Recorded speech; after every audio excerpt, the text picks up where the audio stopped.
जब ज्योति जल जाएगी, मैया मूर्ति से बाहर निकल आएगी। हो सच्ची भक्ति के जब ज्योति जल जाएगी, मैया मूर्ति से बाहर निकल आएगी। पूरी मन्नत हो जाएगी मनाओ तो सही, पूरी मन्नत हो जाएगी मनाओ तो सही। माँ को रहसू के जैसे बुलाओ तो सही। पूरी मन्नत हो जाएगी मनाओ तो सही, माँ को रहसू के जैसे बुलाओ तो सही।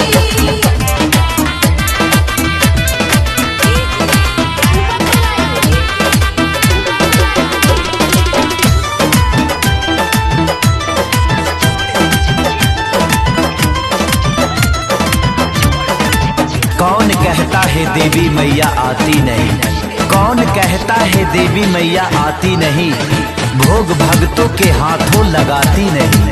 कौन कहता है देवी मैया आती नहीं, भोग भक्तों के हाथों लगाती नहीं। बेरे सबरी के जैसे खिलाओ तो सही, बेरे सबरी के जैसे खिलाओ तो सही। माँ को रहसू के जैसे बुलाओ तो सही। पूरी मन्नत हो जाएगी मनाओ तो सही, माँ को रहसू के जैसे बुलाओ तो सही।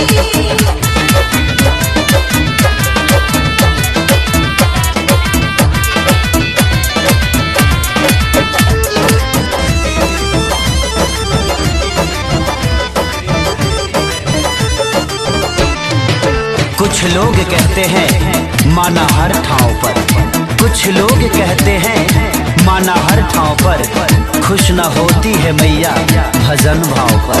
कहते कुछ लोग हैं न मैया हर ठाव पर, खुश न होती है मैया भजन भाव पर। भजन मीरा के जैसे तुम गाओ तो सही, भजन मीरा के जैसे तुम गाओ तो सही। माँ को रहसू के जैसे बुलाओ तो सही। पूरी मन्नत हो जाएगी मनाओ तो सही, माँ को रहसू के जैसे बुलाओ तो सही।